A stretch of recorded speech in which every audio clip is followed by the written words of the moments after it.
প্রবেশ করার যে কাহিনী আমাদের সমাজে প্রচলিত, এটা কতটুকু সত্যি?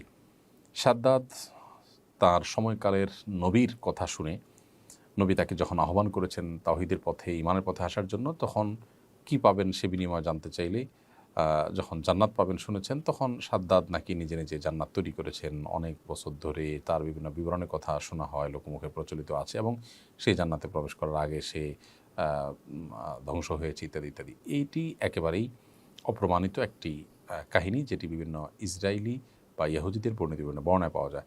কোরআন কিংবা নবী সাল্লাল্লাহু আলাইহি সাল্লাম থেকে বর্ণিত কোনো সুন্নাহ দ্বারা, কোনো হাদিস দ্বারা এটি প্রমাণিত নয়। এই জন্য সাদ্দাদের জান্নাত নির্মাণ, জান্নাতে প্রবেশ করার যে কাহিনী, এটি একেবারেই অবান্তর এবং অবাস্তব। এ বিষয়ে অনেক বড় বড় মুহাদ্দিসগণ মন্তব্য করেছেন, অনেক বড় ইতিহাসবিদগণ মন্তব্য করেছেন, এবং আমাদের দেশে মার্কাজুদ দাওয়াহ আল ইসলামিয়া, একটা ইসলামী গবেষণা প্রতিষ্ঠান, সেখান থেকে প্রকাশিত যে গবেষণা পত্রিকা আল কাউসার, সেখানেও এ বিষয়ে লিখেছেন তারা যে এটি সম্পূর্ণই ভিত্তিহীন একটি ঘটনা, যদিও এটি আমাদের কাছে বেশ পপুলার এবং জনপ্রিয় একটি ঘটনা। সার্জারির মাধ্যমে টাক মাথায় কৃত্রিম চুল লাগানো জায়েজ আছে কিনা? কৃত্রিম চুল স্থাপন করা মাথাতে, এটি গুনাহের কথা। কারণ এটি এক ধরনের প্রতারণা, এক ধরনের নিজের প্রকৃত অবস্থাকে লুকানো, ভিন্ন কোনো রূপে নিজেকে জাহির করার প্রচেষ্টা, যে সেই জায়গা থেকে ইসলাম এটিকে নিষেধ করে। অতএব এই কৃত্রিম চুল মাথায় স্থাপন করা জায়েজ নেই। এজন্য কৃত্রিম চুলের ব্যবসা করাও জায়েজ নেই।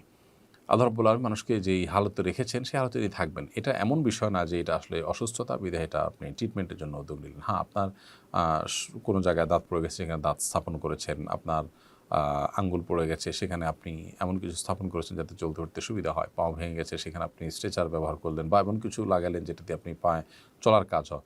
এগুলো ট্রিটমেন্টের অংশ, কিন্তু এর বাইরে আপনার আল্লাহর সৃষ্টিতে পরিবর্তন করার সুযোগ নেই। যেটা স্বাভাবিকত্ব সেটাকে আপনি পরিবর্তন করবেন, বা যেটা রোগ নয় সেটাকে আপনি ট্রিটমেন্ট এর নাম দিয়ে আপনি আল্লাহর সৃষ্টিতে পরিবর্তন করবেন, সেটা কিন্তু সুযোগ নেই। এখানে আমাদের একটা জিনিস মাথা থাকা দরকার। অনেকে মনে করতে পারে যে মাথা থেকে চুল পড়ে যাওয়া, টাক হয়ে যাওয়া, এটা তো একটা অসুস্থতা। তো অসুস্থ হলে আপনি সেটার জন্য যাতে চুল পড়া বন্ধ হয় সে উদ্যোগ নিতে পারেন, বা চুল যাতে গজায় মাথা থেকে সে উদ্যোগ নিতে পারেন। কিন্তু পরচুলা লাগানো আর নিজের অবস্থাকে লুকানোর চেষ্টা একই জিনিস। এখান থেকে মানুষ প্রতারিত হবে। বিবাহ শাদী বলুন, কাজকর্ম বলুন, নানান বিষয়ে নানান অসুবিধা তৈরি হতে পারে। এই জন্য এটা জায়েজ নাই। আপনি বলতে পারেন যে তাহলে মাথার চুল আমি অল্প বয়সে পড়ে গেছে, অথচ আমার বয়স বেশি নয় কিন্তু দেখাচ্ছি বেশি, তাহলে আমি কী করব? এটার জন্য আপনি মাথায় টুপি দিয়ে রাখতে পারেন, রুমাল দিয়ে রাখতে পারেন, অথবা আপনার প্রকৃত বয়স আপনি বিভিন্নভাবে তো প্রকাশ করতেই পারবেন। এক কথায় এই পরচুলা ব্যবহার করা, এটাকে উলামায়ে কেরাম জায়েজ বলেন না। রিল ফিল আইডি থেকে আপনি লিখেছেন, ট্রাক ড্রাইভারকে ভাড়ার ব্যবস্থা করে দিয়ে তার কাছ থেকে প্রতি কাজে কমিশন নেওয়া যাবে কিনা? আপনি ভাড়া এনে দিয়েছেন বাহির থেকে, পরিশ্রম করে কাস্টমার খুঁজে দিয়েছেন, এরকম যদি হয় তাহলে সেক্ষেত্রে তার জন্য পারিশ্রমিক আপনি নিতে পারবেন, সেটা আপনার জন্য জায়েজ হবে। বাট যদি আপনি এটা আপনার চাকরির অংশ হিসাবে করেন, তাহলে সেক্ষেত্রে আপনার জন্য জায়েজ হবে না। সাধারণত কোনো কোম্পানিতে আপনি কাজ করছেন, ধরুন কাজ করে আপনি ট্রাক ভাড়া করা কোম্পানির কাজ, তো আপনি ভাড়া করে দিচ্ছেন, দিয়ে আপনি ড্রাইভারের কাছ থেকে আলাদা আপনার কমিশন নিচ্ছেন, সেটা কিন্তু নাজায়েজ হবে, উৎকোচ হবে, কারণ এটা আপনার দায়িত্বের অংশ। বাট এমনিতে আপনি স্বাধীন মানুষ হিসাবে এটা আপনার মূল কাজ না, বা এটা আপনি কারোর দিনের চাকরি হিসাবে কাজ করছেন না। আপনি একজন ট্রাক ড্রাইভার বা একটা ট্রান্সপোর্ট কোম্পানিকে ভাড়া এনে দিচ্ছেন, কাস্টমার এনে দিচ্ছেন মধ্যস্থতাকারী হিসাবে, অবশ্যই আপনি সেখানে পারিশ্রমিক বা আপনার বিনিময় আপনি নিতে পারবেন। পরিবর্তিত অবস্থার সুযোগ নিয়ে একদল নারীবাদী সম্পত্তিতে নারীদের সমান অধিকার চাইছে। ত্যায্য সম্পত্তির বন্টন সম্পর্কিত ইসলামের বিধান কেউ অস্বীকার করলে তার বিধান কী? কোরআনে কারিমে বাবা মায়ের সম্পদের সন্তানদের যে অধিকারের কথা বলা আছে, এটিকে যদি কেউ অস্বীকার করে, এটিকে যদি কেউ অমান্য করে, কিংবা কেউ যদি মনে করে যে না এটা অচল, ভিন্ন কোনো বিধান চায়, তো সে সুস্পষ্টভাবে কাফির এবং ইসলাম থেকে খারিজ হয়ে যাবে। কারণ আল্লাহর সুস্পষ্টভাবে কোরআনে কারিমে বর্ণিত কোনো আদেশ বা নিষেধকে যদি কেউ অস্বীকার করে বা সেটা বিরুদ্ধাচরণ করে, তার ঈমানদার থাকবার কোনো সুযোগ নাই। কোরআনে কারিমের বিভিন্ন আয়াত এর সপক্ষে রয়েছে, বহু হাদিস এর সপক্ষে রয়েছে। পৃথিবীর কোনো আলেম এই ইস্যুতে ভিন্ন মত পোষণ করেন না যে কোরআনে কারিমের আল্লাহর দেওয়া কোনো বিধানকে অস্বীকার করলে মানুষ ইসলামে আর থাকে না। অতএব যারা এটি করছেন তারা যদি মুসলমান নাম ব্যবহার করে থাকেন, তাহলে তারা অমুসলমান এটি বলার অপেক্ষা রাখে না।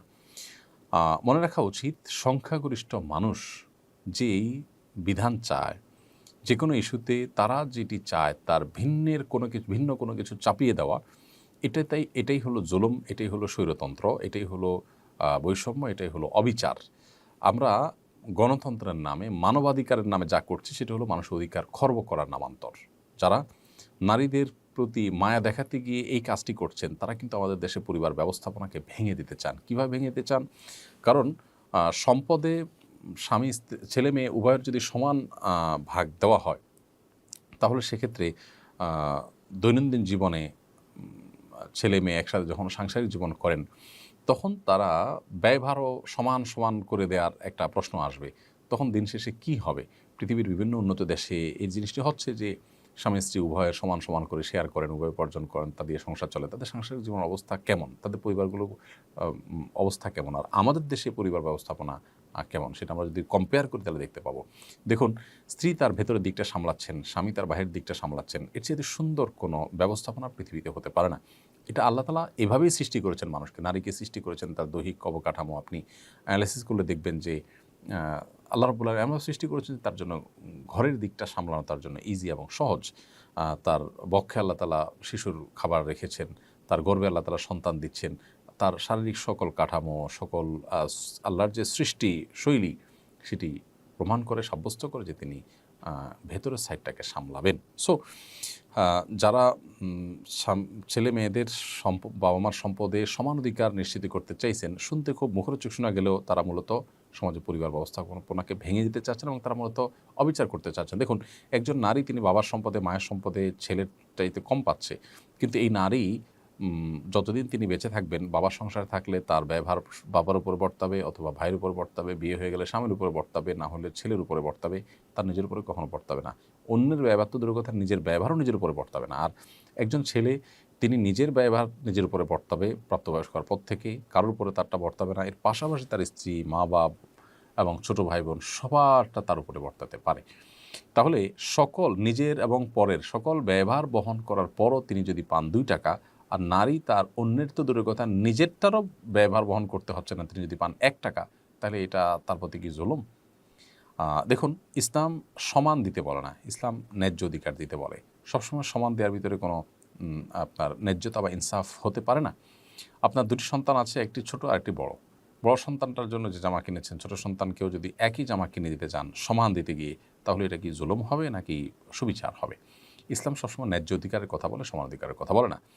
দেশের যে পরিস্থিতি আছে, এই পরিস্থিতিতে এখন দেশ পরিপূর্ণ স্টেবল হয়নি। এরপর যারা সমকামী ইস্যু নিয়ে সরব হচ্ছেন বা ইসলাম বিরোধী বিভিন্ন ইস্যুকে যারা তুলে আনছেন, তারা জানেন না যে এই দেশে মুসলমানদেরকে আপনার বিভ্রান্ত করে এরকম কোনো ইসলাম বিরোধী আইন তারা পাশ করাতে পারবেন না। এটা কোনোদিনই সম্ভব নয়।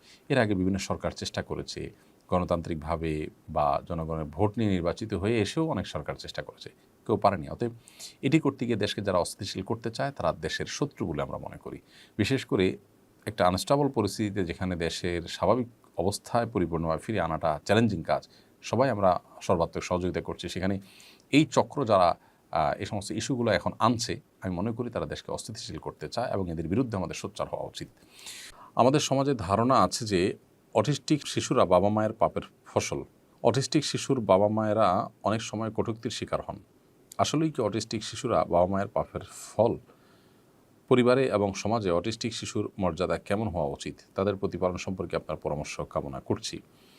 এটি সম্পূর্ণ একটি কুসংস্কার এবং ভয়াবহ অন্যায় কথা যে কোনো শিশু যদি প্রতিবন্ধী হয় তাহলে সেটা বাবা মার পাপের ফল, এরকম বলাটা অন্যায় ছাড়া আর কিছু নয়। মনে রাখা উচিত যে আল্লাহ তাআলা কারোর পাপের বোঝা আরেকজনের উপরে চাপিয়ে দেন না। মা বাবা গুনাহ করেছেন, তার দায় সন্তানের উপর আল্লাহ তাআলা চাপাচ্ছেন, ব্যাপারটা এরকম হতে পারে না। দ্বিতীয়ত, এটি কোরআন এবং সুন্নাহর কোথাও এভাবে বলা হয়নি। এটি নিছকই লোকমুখে প্রচলিত একটি কথা এবং কুসংস্কারাচ্ছন্ন একটি বিশ্বাস।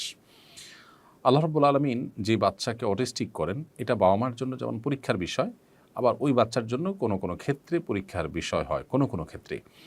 অতএব আল্লাহ রাব্বুল আলামিন হাকিম, তার অনেক কাজের যে রহস্য সেটি আমরা হয়তো অনুধাবন করতে পারি না, কিন্তু রহস্যমুক্ত বা সুনির্দিষ্ট কোনো হেকমা থেকে তার কোনো কাজই কিন্তু শূন্য নয়, খালি নয়। বিধায় এই জায়গা থেকে আমাদের বিশ্বাস থাকবে যে এটা আল্লাহ তাআলার ফয়সালা, এর ভিতরে প্রভূত কল্যাণ, বিভিন্ন হিকমা, বিভিন্ন রহস্য রয়েছে যেটা আমরা হয়তো জানি না। কিন্তু বাবা মার পাপ করেছেন সেজন্য সন্তানকে আল্লাহ রেস্ট্রিক্ট করেছেন, এটি মনে করার কোনো কারণ নেই। অনেক বাবা মা আছেন, তারা অনেক ভালো মানুষ, তাদের অটিস্টিক সন্তান হয়েছেন। এই সন্তানকে লালন পালন করতে গিয়ে তারা যদি মানুষের কটূক্তির শিকার হন, নানা রকমের বুলিংয়ের শিকার হন, তাহলে সেক্ষেত্রে একে তো অটিস্টিক বাচ্চা লালন পালন করে তারা অত্যন্ত কষ্টের মধ্যে দিনাতিপাত করেন, দ্বিতীয়ত আবার মানুষের কথার যে কষ্ট সেটা তাদেরকে যদি সহ্য করতে বাধ্য করা হয় তাহলে এটা জুলুম ছাড়া আর কিছুই হতে পারে না। এই মূর্খতাসুলভ বিশ্বাস থেকে আমাদেরকে বেরিয়ে আসতে হবে। আর অটিস্টিক শিশুদের বাবা মার প্রতি আমার উদাত্ত আহ্বান থাকবে যে আল্লাহর পরীক্ষা হিসাবে এটাকে সর্বোচ্চ ধৈর্যের সাথে আপনাদের মোকাবিলা করতে হবে এবং এই সন্তানদেরকে সবচেয়ে বেশি কেয়ার করার চেষ্টা করবেন এই জন্য, বা এই জায়গা থেকে, দৃষ্টিকোণ থেকে যে এটা আল্লাহ তাআলার পক্ষ থেকে দেওয়া পরীক্ষা, যদি এর বিনিময়ে আল্লাহ আমাকে অনন্তকালে জান্নাত দিয়ে দেন তাহলে সেক্ষেত্রে এইটা আমার জন্য লাভজনকই হলো। সন্দেহাতীতভাবে বাহ্যিকভাবে এটি কষ্টের, কিন্তু সবরের বিনিময়ে আল্লাহ তাআলা কিন্তু হিসেব ছাড়া দেন। বিধায় আমাদের ধৈর্য ধারণ করতে হবে এবং আল্লাহ তাআলার ফয়সালাকে মেনে নিতে হবে। ধরুন একজনকে আল্লাহ তাআলা সুস্থ স্বাভাবিক সন্তান দিয়েছেন, আপনার সন্তানের মতো অটিস্টিক দেননি, তিনি যদি এই সন্তানের সঠিক লালন পালন করতে না পারেন এবং এর দায়ে যদি তাকে জাহান্নামে যেতে হয়, তাহলে আপনি অটিস্টিক শিশু তার চাইতে অন্তত শিশুর বাবা হওয়াটা আপনার জন্য মন্দ নয়, বরং ভালো কিছু। অতএব আল্লাহ তাআলা ফয়সালাকে মেনে নিতে পারা এটা কঠিন একটা কাজ, আমরা অনেকে হয়তো বুঝে উঠতে পারি না, কিন্তু আমাদের সেই চেষ্টা থাকতে হবে যেন আমরা আল্লাহ তাআলা ফয়সালাকে মেনে নিই।